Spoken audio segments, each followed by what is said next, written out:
Salut tout le monde, j'espère que vous allez bien. Écoutez, moi ça va nickel. Alors il faut savoir, je vous dis juste un truc aujourd'hui, c'est que mes cheveux c'est n'importe quoi. J'ai pas arrêté d'essayer de les coiffer et tout, je sais pas, c'est n'importe quoi. Du coup m'en voulez pas, mais bref, on se retrouve pour un update lecture. Donc c'est l'update lecture de juin, on est le 27 juin, du coup 3 jours avant la fin de juin. Mais du coup je fais quand même un update lecture parce que après j'aurais pas le temps de le filmer et du coup bah ça serait un peu bête. Bref, commençons. Donc j'ai lu 9 livres ce mois-ci, enfin 9 normalement, mais je pense plutôt 8 parce que je vais pas avoir le temps de le finir, mais j'ai quand même vous le présenter. Et au pire je vous le présenterai aussi dans le date lecture de juillet. Par contre je sais pas quand il va sortir parce que je serai pas là moi fin juillet, donc je vais pas pouvoir filmer. Mais je sais pas comment je vais faire, bref on va s'en sortir, c'est pas grave. Donc bah c'est parti.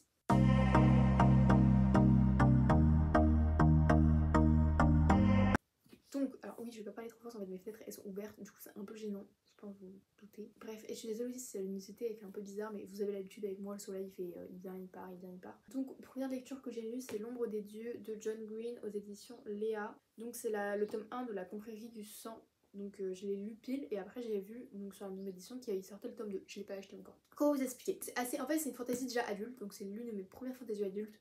Je pense pas en fait, c'est pas ma première, enfin bref. C'est assez complexe, on va pas se le cacher, parce que d'habitude moi qui lis hyper rapidement, là j'ai vraiment pris du temps à le lire. Du coup on suit 3 personnes différentes, on suit Orca. Orca, elle est avec son mari et son enfant. Comment il s'appelle son enfant? Il est trop mignon son enfant. Breka, elle c'est vraiment la définition de la femelle rage. En anglais on dit female rage.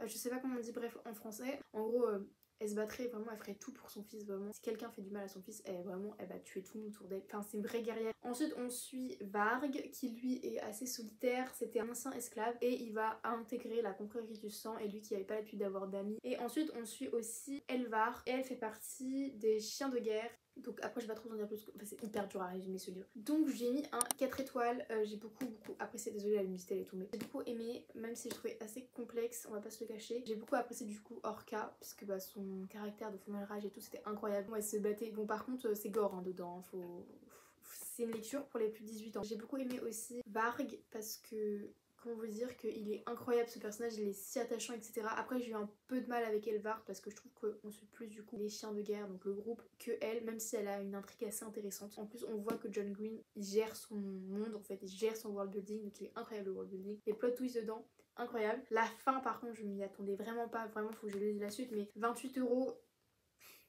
Comment vous dire que c'est un peu cher, mais vraiment je faut que j'achète la suite parce que je pense que si je le lis le tome 2 là dans...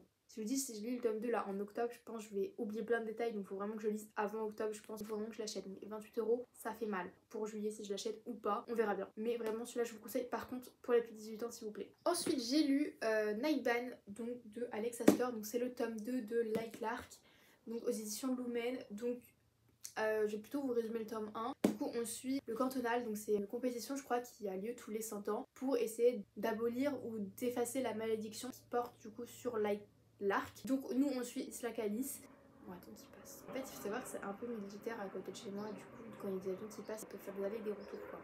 Bref, du coup je disais, du coup nous on suit Isla, dans le tome 1 on suit le cantonal et du coup on voit un peu tous les personnages, donc on va y voir plusieurs terres qui vont s'affronter. Du coup c'est un 3 étoiles, j'ai beaucoup aimé, enfin j'ai apprécié, mais il y a eu plusieurs choses qui m'ont dérangé, comme parfois des longueurs ou parfois des choses que j'ai pas trop compris, ou des choses que j'ai... Enfin il y a des choses que j'ai pas aimé mais je peux pas vous dire, trop peur de vous spoiler Light Arc. D'ailleurs si vous avez trouvé qu'il y avait certains passages qu'on ne voyait pas trop, on les voit un peu plus dans celui-là. Donc par exemple je vous donne l'exemple de Azul, on le voit beaucoup plus. Mais après j'ai trouvé assez intéressant le fait que par exemple là je vais vous dire Azul lui par exemple, il n'y a pas un roi, enfin c'est un peu la démocratie, alors que dans d'autres terres c'est pas la démocratie, c'est vraiment une personne qui dirige et c'est eux qui décident tout, alors que quand c'est Azul il laisse un peu ses citoyens choisir, et du coup j'aime beaucoup ça me fait penser du coup à la démocratie. Je vous conseille Nightban, enfin Light Lark et Nightban. Après je sais que c'est vraiment des avis mitigés comme je vous ai dit dans la vidéo livres les plus aimés du BookTok et du Bookstar. C'est mitigé mais je vous le conseille. Après je pense que c'est un peu un classique à lire, après faut voir, quand je vous dis qu'ils reviennent, il revient. Ensuite j'ai lu, bah là ça va être aussi compliqué de vous le résumer parce que du coup c'est un tome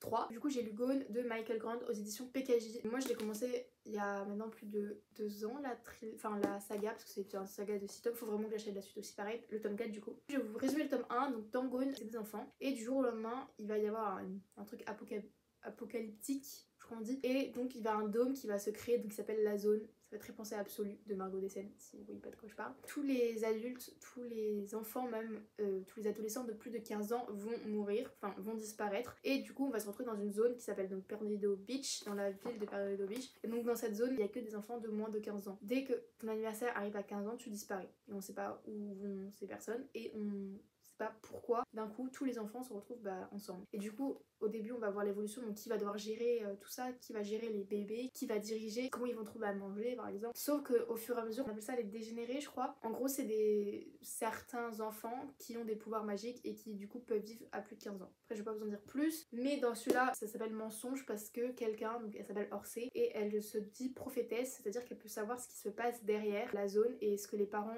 pensent, ce qu'on sait pas si c'est vrai ou réel. Moi je vous laisserai découvrir du coup dans Gone. C'était un 3,5 étoiles parce que j'ai bien aimé par rapport aux autres, peut-être un peu moins. C'était sympa quand même. Là les 3 prochains livres que je vous présente, ça va être, vous allez voir peut-être dans mon vlog lecture qui n'est pas encore sorti, qui sort normalement bientôt, mais quand je sais pas, je l'ai filmé mais j'ai pas le montage donc je sais pas trop quand il va sortir, mais bientôt, c'est promis. Donc en premier, donc je vais pas trop vous en parler, je vais essayer de vous en parler brièvement. Du coup j'ai lu La fille de la déesse de la lune de Sue Ellington aux éditions Stardust. Donc dedans on suit Xingin qui est la fille de la déesse de la lune. Sa mère a caché son existence depuis toujours et un jour l'empereur va se rendre compte à cause des lunes etc qu'il y a peut-être quelqu'un, donc elle est contrainte de fuir par là où elle habite, donc la lune, avec sa maman, et elle promet à sa maman un jour de revenir et de la libérer. Du coup elle part, elle arrive au royaume céleste et elle va commencer à servir quelqu'un, puis après elle va peut-être servir l'empereur, puis le prince héritier, je vous en dis pas trop. Elle, son objectif c'est vraiment de sauver sa mère. Du coup j'ai vraiment adoré, j'ai envie de vous dire c'était clairement un coup de cœur. Le personnage de Xingin c'est devenu l'un de mes personnages préférés de tous les temps, de tous les livres. J'ai vraiment aimé, en plus on voyage énormément, on bouge énormément,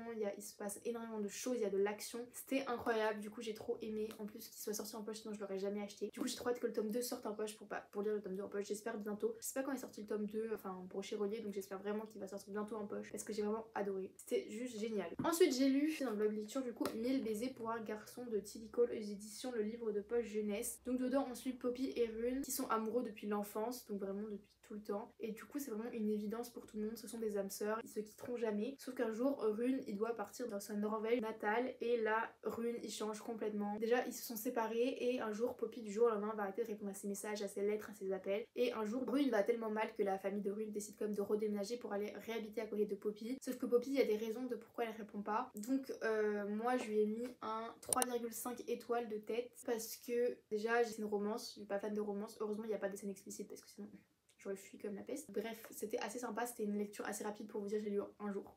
Donc vraiment c'était très rapide à lire. J'ai eu l'impression qu'on m'a menti parce qu'on m'a dit que tout le monde a pleuré devant. Moi j'ai même pas versé une seule larme. En fait j'ai l'impression du coup à la fin du livre, vous allez voir pareil dans mon blog lecture, mais j'ai l'impression de ne pas avoir de cœur. Parce que vu que tout le monde a pleuré devant sauf moi, j'ai l'impression de pas avoir de cœur. Du coup j'ai apprécié. Après Rune, je trouve il a évolué. Il a vraiment énormément évolué et j'ai adoré, alors que Poppy elle est un peu restée telle qu'elle est, même si elle se bat pour quelque chose, contre quelque chose, mais je trouve qu'elle reste quand même un peu la même. Après l'histoire elle est belle, hein. Elle est vraiment belle, moi je vous le conseille quand même, mais c'est pas non plus... Enfin, j'ai pas pleuré quoi, alors que tout le monde a pleuré. Du coup j'ai vraiment l'impression de ne pas avoir de cœur et de rien ressentir. Vraiment je vous le conseille parce que c'est un classique de la littérature young adult actuellement. Ensuite j'ai lu, donc aussi dans ce blog lecture, dans ce dernier livre que j'ai lu dans ce blog lecture, c'est Twin Crowns de Catherine Doyle et Catherine Weber. Ah oui, aux éditions Bayard, je crois c'est Page Turner. Du coup on suit deux jumelles, donc on suit Rose qui est l'héritière du trône d'Ena, et on suit Vren qui elle est... sa sœur jumelle, qui vit, elle vit à Horta je crois si je me trompe pas. Attendez, parce que je me trompe pas avec le lecture que je lis actuellement. À un moment donné, elles vont échanger les rôles, donc ça veut dire que Vren va remplacer sa sœur pour le trône, le royaume d'Ena. Lui ce qu'il veut c'est abolir tout ce qui est sorcière parce que pour eux ce sont des méchantes entre guillemets. Vren va prendre la place de Rose, donc pendant son sommeil ils vont kidnapper Rose et donc Rose va partir donc à Horta et là elle va apprendre tout ce qui est le lien avec les sorcières etc. Le temps que Vren va essayer de changer les choses. J'ai apprécié parce que c'était hyper drôle, genre il y avait des punchlines, c'était rempli d'humour, c'était vraiment incroyable sur ce point, vraiment j'ai rigolé pendant le livre, c'était trop sympa. Après j'ai beaucoup apprécié le personnage de Rose parce qu'on vraiment on la voit évoluer, apprendre aussi ce qu'elle est vraiment et comment elle va agir après, j'ai beaucoup aimé. Alors que Vren, j'avais l'impression qu'elle faisait que des boulettes, vraiment c'était limite insupportable. Bref, elle faisait que des bêtises, ça m'a saoulé un peu à la fin, mais même si elle était intéressante, j'ai moins aimé. Mais vous verrez un peu mieux dans le vlog lecture, mais c'est un 4 étoiles. Ensuite j'ai lu aussi, donc je l'ai plus, c'est pour ça que j'ai oublié, mais je l'ai lu après Gone. Du coup j'ai lu Zara de S.J. Jones, donc c'était un 1,5 étoiles. J'ai lu en VO, je vais un peu vous le résumer, mais en gros on suit Zara qui vit avec sa belle-mère et sa sœur Suzanne. Suzanne elle s'en occupe parce qu'elle est handicapée, enfin elle a perdu la vue et sa belle-mère elle est juste exécrable et donc elle travaille dans un truc d'apothicaire, un truc comme ça et on suit aussi en parallèle Anne. Ça fait bizarre parce que c'est un peu mon prénom. Bref, on suit Anne, lui il est un peu héritier de quelque chose et donc ils sont à la recherche des gardiens of Dawn, on découvre ça etc. Pourquoi c'était 1,5 étoiles? Donc déjà, les personnages ils m'ont insupporté. Anne je l'ai à peu près apprécié parce que je trouve qu'il est agréable à suivre, son histoire est intéressante, mais alors Zara déjà elle doit cacher ses pouvoirs parce que si elle cache pas ses pouvoirs on pourrait la tuer et dès le début ses pouvoirs elle les montre en public. Quand elle commence à apprendre la magie, t'as l'impression qu'elle fait zéro effort pour s'améliorer. Le personnage de Suzanne qui est aveugle, l'auteur l'a clairement réduit à son handicap, du coup c'était clairement insupportable. Dans le livre tout se répétait, c'était horrible, genre vraiment t'avais l'impression de lire toujours la même chose. Enfin c'était vraiment de la fantasy young adult, mais limite de la fantasy jeunesse. Parce que, mais quand je dis jeunesse, c'est vraiment jeunesse, parce que l'auteur elle se répétait au moins 3 fois, ce qui fait que j'ai détaché le fil de l'histoire. Par exemple, j'étais pas la seule à avoir vu ça. Pour aller à un endroit où ils avaient genre 2 heures pour aller, ça se faisait en exactement 6 chapitres, alors que par contre pour rentrer à la maison qui était super loin, ça se faisait en un claquement de doigts, hop, elle était chez elle. Enfin, ça avait rien à voir. L'espace temporel était vraiment nul. Et ensuite, vraiment, je le descends là, le livre. Je suis désolée, mais j'ai vraiment pas aimé. Et en plus, comment les personnages tombaient amoureux, c'était enfantin. C'était insupportable. Du coup, j'ai pas aimé. Voilà, je pense que vous avez compris, j'ai pas aimé. Ensuite, j'ai lu Crescendo de Becca Fitzpatrick, le tome 2 de Hush Hush. J'ai pas mal aimé, j'ai mis un 3,5 étoiles, beaucoup moins aimé que le tome 1. Même si 3,5 étoiles c'est quand même bien, on va pas se le cacher. Du coup, c'est la suite.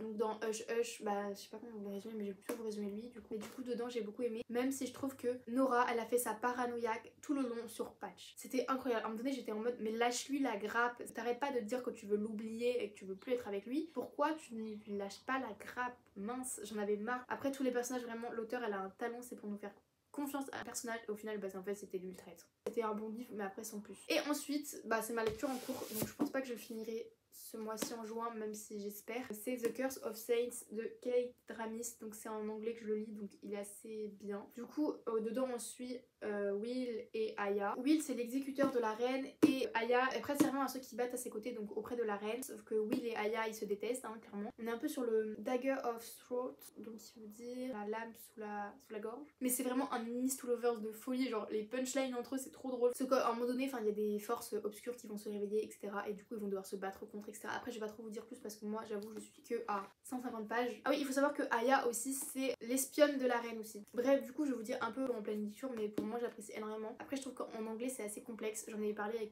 quelqu'un, elle m'a dit que c'était assez complexe et c'est vrai qu'en anglais je le sens. Du coup je pense que j'ai raté pas mal d'informations et j'ai lu sur un avis qu'après 200 pages c'était incroyable, du coup faut s'accrocher. Après ce qui est cool c'est que les chapitres ils sont très courts, ce qui fait que c'est moins de 10 pages à chaque fois donc c'est assez addictif quand même. Bref je sais pas ce que ça va donner, je vous verrai bien dans mes lectures en juillet. Donc voilà pour cette vidéo. Donc j'espère que cette lecture vous aura plu. Si vous a plu n'hésitez pas à laisser un petit like, à vous abonner, à laisser un petit commentaire. Si vous avez regardé cette vidéo jusqu'au bout mettez un cœur vert. Et sur ce je vous dis à la prochaine pour une prochaine vidéo. Salut!